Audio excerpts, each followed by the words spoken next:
तो जैसे मैं बता रहा था कि यार वेट लॉस या फैट लॉस या बेली फैट, तुम्हारा पेट कम करना है, वो इतना सिंपल नहीं है जितना हमें बताया गया है या हमें पूछने में अच्छा लगता है। बट आई कम्प्लीटली अंडरस्टैंड कि जो लोगों को भी ये सवाल है उनके लिए ये बहुत ही कॉम्प्लिकेटेड चीज़ है।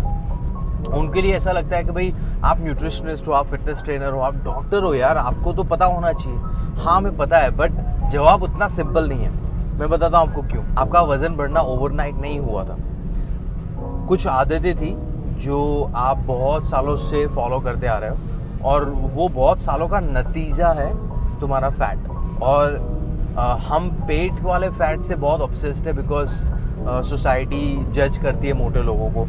तो उसकी वजह से हमें ऐसा लगता है कि यार पेट का फैट निकल जाना तो अच्छा है। हालांकि तुम्हारा फैट थाइस के आसपास भी होता है, तुम्हारे फेस के आसपास भी बहुत सारा फैट होता है। तो we never think about it lot. So but sir वो कभी अलग कोई टॉपिक में हम बात कर लेंगे, कभी और सेशन में बात कर लेंगे उसके बारे में।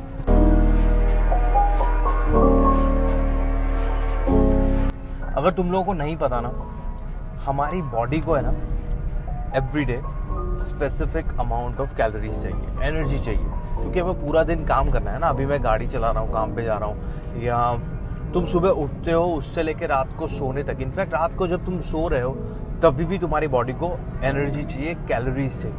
वो कैलोरीज तुम्हें मिलती है तुम्हारे खाने में से। अभी let's compare it with a car. जो मैं अभी कार में ही बैठा हूँ, तो मेरा गाड़ी ये पेट्रोल कार है, राइट। तो हमारी गाड़ियाँ मेनली एक दो इंजन होते हैं गाड़ी में। मेनली एक इंजन होता है ना गाड़ी में, कि जहाँ पे ईदर पेट्रोल, डीजल या electric, depending upon what car it is. हमारी बॉडी में ऊपर वाले ने क्या किया हुआ है, हमें 3 इंजन दिए हुए हैं, कार्ब्स, प्रोटीन्स एंड फैट्स। और उसमें हमारा primary engine, majority of the लोग जो कीटो फॉलो नहीं करते, उन सब के लिए कार्बोहाइड्रेट्स का engine is the main primary engine. फिर उसके बाद जो लोग कीटो फॉलो करते हैं उनके लिए वो फैट्स वाला मेन इंजन हो जाता है। Proteins are always been moderate ना। कार्ब्स, प्रोटीन्स और फैट्स सुबह कहाँ से मिलते हैं, that's a completely different thing. अगर आपको उसकी जानकारी चाहिए तो आप मुझे प्राइवेटली मैसेज कर सकते हो, तो मैं आपको उसकी शीट या लिस्ट भेज दूंगा। But guys, when it comes to learning something ना, there are 2 aspects to it. One, get the information in your brain, 2, understand the concept. यहाँ पे मैं आप लोगों को इन्फॉर्मेशन नहीं दे रहा हूँ। बाबा शर्लॉक का ऐसा कहना है कि तुम्हारे ब्रेन को अननेसेसरी इन्फॉर्मेशन के साथ ऑक्यूपाई मत करो। And by that I don't mean carbs, proteins और फैट्स का जो भी सोर्सेज है वो information is unnecessary for your brain. I am saying कि वो चार्ट तुम प्रिंट आउट करके अपने फ्रिज पे भी लगा सकते हो। You are not a nutritionist, you are not a health professional, so you don't have to remember that. That's all what I am trying to say. So let's come back to the concept now. ये जो concept की हम बात कर रहे हैं, तो तुम्हारी बॉडी को जो भी कैलोरीज चाहिए ना, उसको हम बुलाते हैं टोटल डेली एनर्जी एक्सपेंडिचर, तुम्हारे दिन का खर्चा एनर्जी का। अब ये है ना तुम्हारी उम्र, तुम मेल हो या फीमेल हो, तुम्हारी हाइट, तुम्हारा करंट वेट, तुम्हारी फिजिकल एक्टिविटीज, तुम्हारा ऑक्यूपेशन, तुम्हारा जेनेटिक्स, ये सारी चीज़ों पे वो डिपेंड करता है, ठीक है। तो that's where the personalisation comes in. तो अगर तुम्हें फाइंड आउट करना है कि तुम्हें दिन का कितना पेट्रोल या डीजल चाहिए तुम्हारी बॉडी के लिए, पहले तो बहुत सारे लोगों को पता नहीं होता है। तो you have to find that out first. How? Message me, I will send you the link. Add your वो लिंक पे तुम जाओगे ना, वो तुम्हारी age, sex, height, weight and daily activities पूछेगा। यू एड दैट, तुम्हें कैलोरीज में नंबर मिलेगा 1000, 2000, 1200, 1500, ऐसा कुछ रैंडम नंबर मिलेगा ना। That is your daily calorie requirement. हुआ क्या है कि हमने सालों से कभी भी एफर्ट नहीं डाला to find out how many calories do we need. It's like तुम तुम्हारी गाड़ी में एक्स्ट्रा फ्यूल डालोगे तो वो ओवरफ्लो होकर बाहर बह जाएगा ना। पर हमारी बॉडी हमारे बारे में सोचती है कि तुम एक्स्ट्रा कैलोरीज इसलिए ले रहे हो कि कल या परसों तुम भूख हड़ताल पे जाओगे। अगर भूख हड़ताल पे जाओगे तो तुम्हें कैलोरीज की जरूरत होगी, तो तुम्हारी बॉडी उसको फैट के तौर पे स्टोर करके रख रही है। नाउ दैट स्टोरेज अलग अलग लोगों के लिए अलग अलग होता है, बट अगर वो extra calories combine with mental stress होता है ना, तो वो तुम्हारे एब्डोमेन के आसपास जाके स्टोर होता है, ठीक है। लेट्स से तुम 14-15 साल के थे, तब से तुम्हें शायद 1200-1500 कैलोरीज खाने की जरूरत थी। तुम वहां से 1800, 1900, 2000, कोई गिनती ही नहीं है, इतनी सारी कैलोरीज खा रहे हो। तो तुम्हारी बॉडी तब से हर रोज थोड़ा थोड़ा चर्बी तुम्हारी बॉडी में स्टोर करता जा रहा है, ठीक है। And that is the reason why I always tell youngsters, मेरा काम like I focus on youngsters saying कि यार, तो there is a reason why मैं सारे यंगस्टर्स को बोलता कि यार ये एज है 15 से 25 का जो एज है ना, that is your development stage. तुम्हारा मेंटल डेवलपमेंट, तुम्हारा सोशल कंडीशनिंग, तुम्हारा physical development depends upon this age. तुम जो खाओगे ना वैसे तुम्हारा बॉडी होगा 25 की एज के बाद। तो अगर तुम्हारा वो एज था जब तुमने ज़्यादा कैलोरीज खा ली, तुम्हारी बॉडी ने उसको स्टोर करना शुरू किया, स्टोरेज बढ़ता गया, now you and up being overweight. And ज़्यादातर लोगों की लाइफ में स्ट्रेस भी है जो हम एक्नॉलेज नहीं करते। तो उसकी वजह से हुआ क्या है, तो वो पूरा एब्डोमेन के आसपास आके फंस चुका है। एब्डोमेन के आसपास एब्डोमेन, इसलिए it has become a major question कि how to lose belly fat, है ना। तो अगर तुम्हें सोल्यूशन लाना है ना how to lose belly fat, तो पहला सवाल का जवाब ये होगा कि कैलोरी काउंट करो, देखो तुम्हें कितनी कैलोरीज चाहिए दिन की, उस हिसाब से एटलीस्ट, मैं नहीं बोल रहा रिलीजियस काउंटिंग करके तुम्हें खाना है, वो आइडियल होगा। बट अगर वो नहीं कर सकते तो तुम्हारे पास एक रेशियो, एक रेंज होना चाहिए। तुम्हें पता होना चाहिए कि तुम्हें कितनी कैलोरीज चाहिए, और you are not going extremely overboard या अंडरबोर्ड। तुम्हें चाहिए 1500 और तुम 2500 3000 कैलोरीज खा रहे हो, that's bad, that's purely bad. And it's not just causing you overweight और obesity, it's causing you a lot of other health issues. So you have to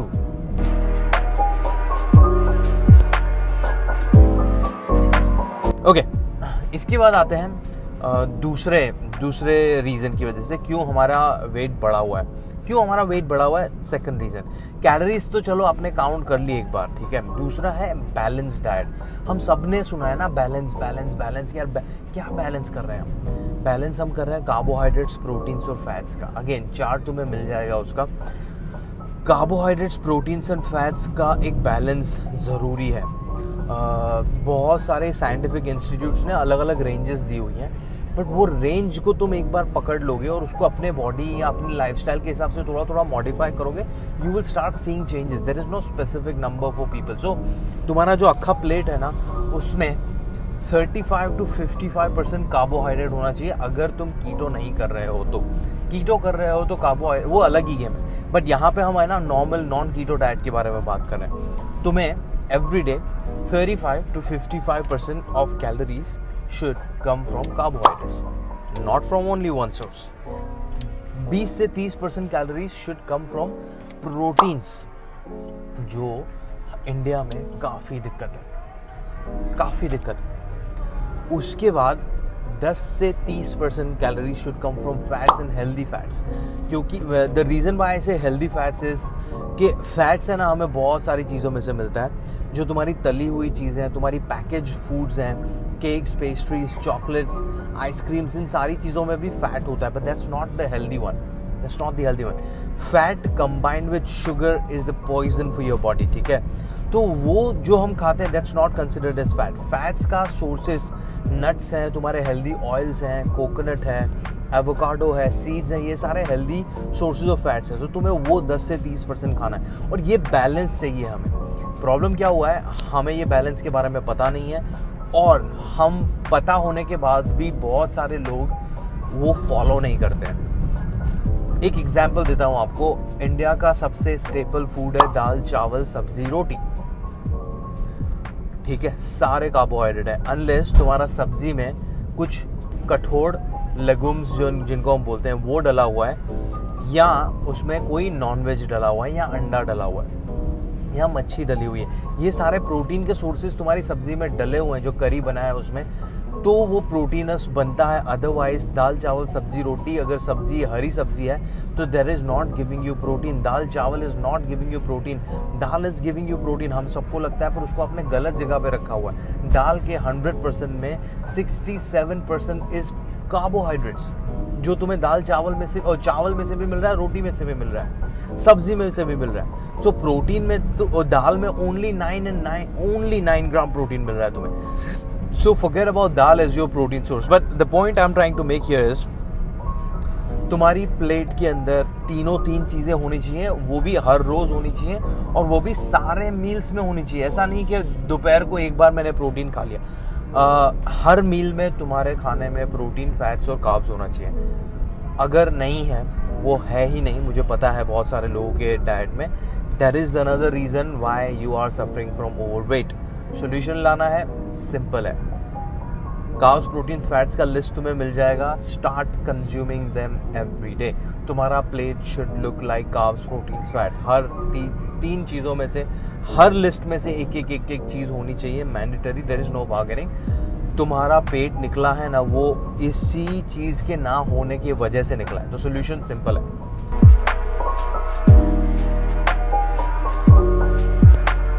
तीसरा, physical inactivity. Specially social media, internet, technology जैसे चीज़ें develop हुई है, वैसे वैसे हमारा sedentary life है ना, जो आलसी जीवन, और वो एक्सट्रीम हो चुका है।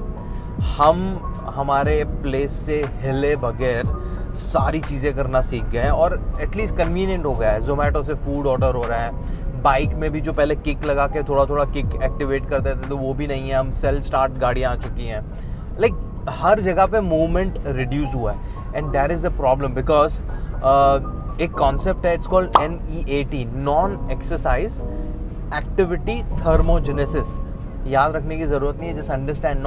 नीट इज समथिंग जो तुम एक्सरसाइज के बगैर जो फिजिकल एक्टिविटीज करते हो ना पूरे दिन में, सुबह उठे, ब्रश किया, नाश्ता वाश्ता बनाया, ऑफिस पे चल के गए, बस पकड़ने के लिए दौड़े, ऑफिस तीसरे माले पे तो सीढ़ियाँ चढ़े उतर किया, घर तुम्हारा 2 माले का है तो तुमने ऊपर नीचे दो बार किया। ये जो छोटी छोटी एक्टिविटीज़ है ना, अपने कुत्ते को लेकर घुमाने चले गए, अपने बच्चों के साथ खेल लिए, ये सारी चीज़ें आती है NEAT में, and that covers for 40 to 50% of your calorie burn. तो अगर तुम दिन में 2000 कैलोरीज खा रहे हो और तुम्हें चाहिए 1500 कैलोरीज, और अगर तुम्हारा 500-600 कैलोरीज नीट में बर्न हो रहा था, तो वो रिड्यूस हो चुका है। तो जब भी मैं फिजिकल एक्टिविटी की बात करता हूँ, तो लोगों को ऐसा लगता है कि मैं एक्सरसाइज के बारे में बात कर रहा हूँ। No, I am not saying exercise.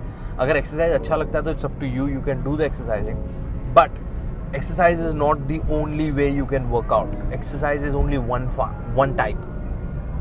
ये जितनी भी एक्टिविटीज़ मैंने बताई ना, you have to start incorporating. But again, तुमने बहुत सालों से एक्सरसाइज भी नहीं किया और तुम्हारा सेडेंटरी लाइफ इतना एक्सट्रीम हो चुका है कि now you have to shock your body. Shock के लिए तुम्हें सिर्फ सीढ़ियाँ चढ़ उतरना काम नहीं लगेगा। At least it will be a good start, but you have to start increasing the intensity. More exercise और more activities you would do, 1, it will activate your lymphatic system, जो तुम्हारे टॉक्सिन्स को बाहर निकालता है। 2, ऑफ कोर्स वो calories burn करेगा। तो अगर आपको वेट लूज या पेट कम करना है, तो तुम्हें वो हेल्पफुल हो सकता है। Simple.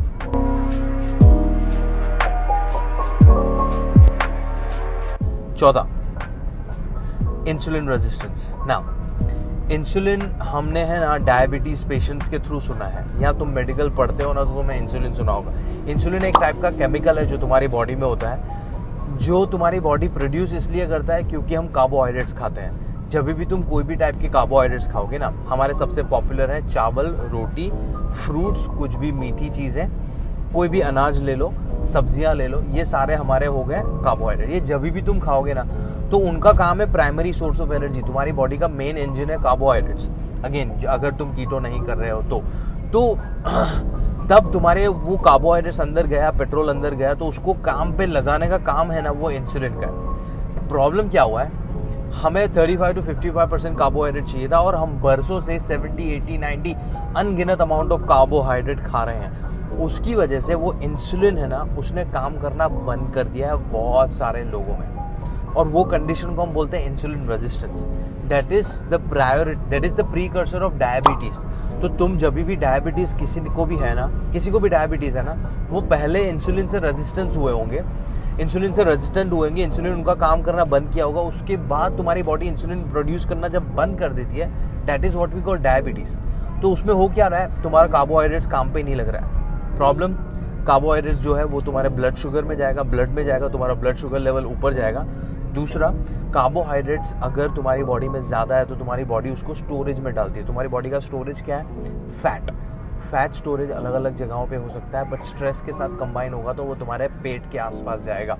That is a common logic, that is a common thing. Solution क्या है, कार्बोहाइड्रेट्स रिड्यूस करने पड़ेंगे, बंद नहीं करने तुम्हें, रिड्यूस करने पड़ेंगे। कार्बोहाइड्रेट्स में भी 2 प्रकार हैं, एक है सिंपल, दूसरा है कॉम्प्लेक्स। सिंपल मतलब स्ट्रेट अप मीठी चीज़ें, जो तुम खाते ही तुम्हें मीठा लगता है ना, वो simple carbohydrates. Again, I will send you the list of simple and complex carbohydrates. तुम्हें अगर अपने बॉडी फैट का सोल्यूशन लाना है तो you have to stop eating simple carbohydrates first. 2, it doesn't mean you are reducing the number of carbs, you are still eating 35 to 55% carbohydrates, but वो सिर्फ और सिर्फ कॉम्प्लेक्स कार्बोहाइड्रेट्स में से आएगा। Sweet potatoes, brown rice, brown bread, brown pasta, oats, जवार, बाजरा, रागी, ये सारी चीज़ों में से तुम्हारा कार्बोहाइड्रेट्स होना चाहिए। वाइट राइस, वाइट पोटैटो, मीठी चीज़ों में से नहीं। वो अगर करना तुम शुरू कर दोगे तुम्हें तुम्हारा वेट लॉस दिखना शुरू हो जाएगा।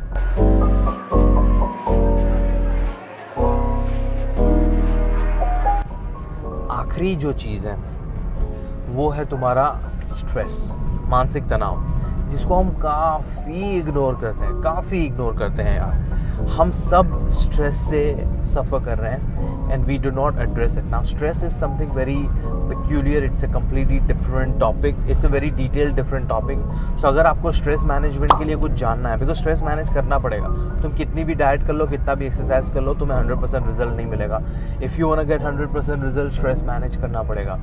तो वो स्ट्रेस मैनेजमेंट के लिए you have to do stress, you have to do certain things. क्या करना है, कैसे करना है, उसके लिए मैंने एक सेपरेट वीडियो बनाया हुआ है। प्लीज़ मैसेज मी, मैं आप लोगों को वो वीडियो भेज दूंगा and then you can start working on your stress. तो these are the major 5 reason. तो जब भी तुम हमसे पूछते हो ना, एज अ ट्रेनर या एज अ न्यूट्रिशनिस्ट, हमें सब पूछते हो जब तुम लोग कि sir how to lose belly fat, these are the answers that we all want to give you, but we can not because it's detailed. तुम 10 मिनट 15 मिनट हमें सुनोगे नहीं। हमारा मेमोरी, हमारा अटेंशन स्पैन इतना नीचे हो चुका है कि हम इंस्टाग्राम पे कोई वीडियो में 5 सेकंड तक अच्छा नहीं लगता ना, तो हम वो पूरा देखते नहीं हैं, राइट। तो 15 मिनट की बात तो तुम सुनने से रहे। तो my point is this question जितना इजी साउंड करता है उतना इजी है नहीं, इसके डिटेल जवाब है। That's where the nutritionist and dietitian and trainers will come in. Trainer आपको एक्सरसाइज में कोच करेगा, न्यूट्रिशनिस्ट आपको डाइट कोचिंग देगा, then counsellor will help you with your stress management. अगर तुम्हें ओबेसिटी, डायबिटीज़, कोलेस्ट्रॉल, ये सारे इश्यूज से फ्यूचर में नहीं सफ़र करना है, you don't want to spend a lot of money to the MD medicine doctors, जो लोग आपको परमानेंटली मेडिसिन पे लगा देंगे, तो डू अ टेम्पररी इन्वेस्टमेंट। अभी थोड़ा थोड़ा लाइक डाइटिशियन को या न्यूट्रिशनिस्ट को या फिटनेस ट्रेनर या काउंसलर को थोड़ा थोड़ा पैसा देना शुरू करो, so that you don't have to pay to doctor on a regular basis. Diabetes या कोलेस्ट्रॉल की medicine are not cheap and it's a long term commitment, so it's that. तो जब भी तुम लोग मुझसे पूछोगे ना नेक्स्ट टाइम कि how to lose belly fat, मैं आप लोगों को ये वीडियो भेजने लगा हूँ।